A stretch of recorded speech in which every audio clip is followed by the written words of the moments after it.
कोशिश मत कर।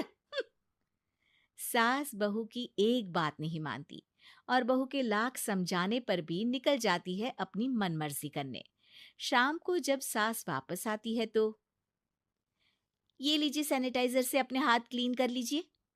अरे इसमें से तो बदबू आती है, छी छी छी छी, मुझे नहीं करना ये इस्तेमाल। अरे तो साबुन से हाथ धो लीजिए। इतनी बार हाथ धुलवाएगी तो चमड़ी गल के नीचे गिर जाएगी। माँ जी, आप बाहर से आई हैं, हाथ धोने का तो सरकार भी कह रही है। मेरी नहीं तो किसी की तो सुन लीजिए। मैं तो खुद अपनी सरकार हूँ, मेरे अपने नियम है। हम्म, कोरोना है। अरे तो इसमें तुझे क्यों रोना है?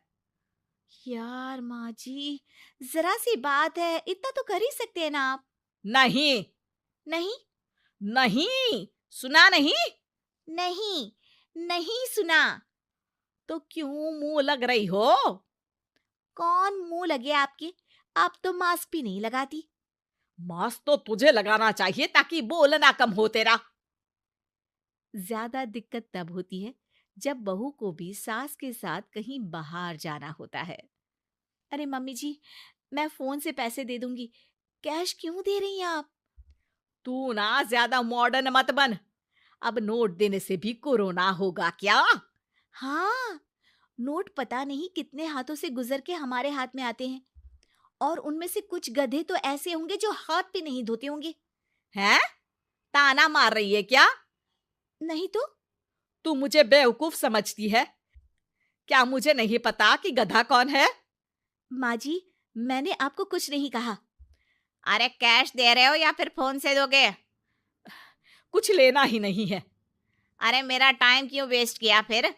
बहू, तुझे ना मैं बाद में देखूंगी। बाद में मतलब कितने बजे? बहू बड़ी मजाकिया है आपकी। और सास बहुत गुस्सैल है, एक फटका दूंगी ना। अरे सॉरी आंटी जी।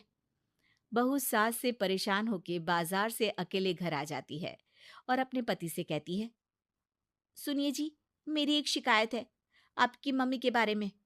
वाह, लोग बच्चे की शिकायत लेके मम्मी के पास जाते हैं, तुम मम्मी की शिकायत लेकर मेरे पास आई हो। तुम्हारी माँ है ना, बिना मास्क के बाहर जाती है, सैनिटाइज भी नहीं करती हाथ, और बिना काम के घूमती रहती हैं।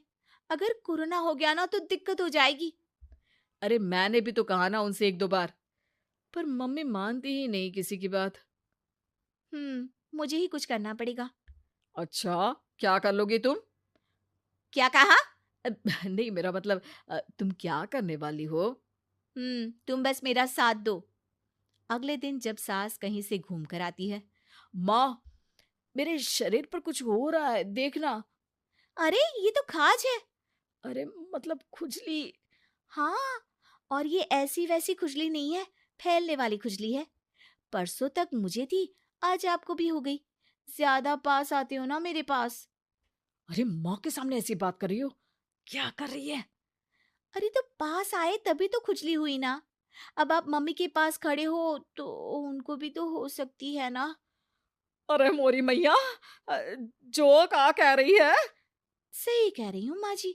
अरे बेटा दूर हट ना, दूर हो जा हमसे। सोशल डिस्टेंसिंग कर लेना एकदम से। हाँ। अरे माँ जी, खुजली ही तो है। आप तो गांव की शक्तिशाली औरत हो, आपका क्या कर लेगी ये खुजली? खुजला खुजला के चेहरा लाल हो जाएगा, इससे ज्यादा और क्या होगा? अरे नहीं नहीं बहू, थोड़ी मोटी चीज भी बड़ी दिक्कत दे सकती है ना। और खुजली है, अच्छा थोड़ी ना लगता है, लोग क्या कहेंगे? सारे घर को खुजली हो गई तो है। तो माँ, क्या करूं मैं? अब क्रीम लगा, नहा ले नीम के पानी से, घर से ना निकल वरना लोग खुजलाओ खुजला के माय नेम इज खाज बोल के चढ़ाएंगे तुझे। और हमसे ना बेटा दूर रहा कर, कहीं हमको भी हो गई तो। माँ, ऐसे ही कोरोना भी तो हो सकता है। खुजली होने के बाद लोग क्या बोलेंगे, कम से कम वो सुन तो पाएंगे। अगर कोरोना हो गया तो? हाँ, बाबा समझ गई। अब तू अपनी खुजली का ध्यान रख, मैं तुम्हारे कोरोना का ध्यान रखूंगी, ठीक है? माँ जी, आप तो बिना बोले ही बस इशारों में ही समझ गई। वै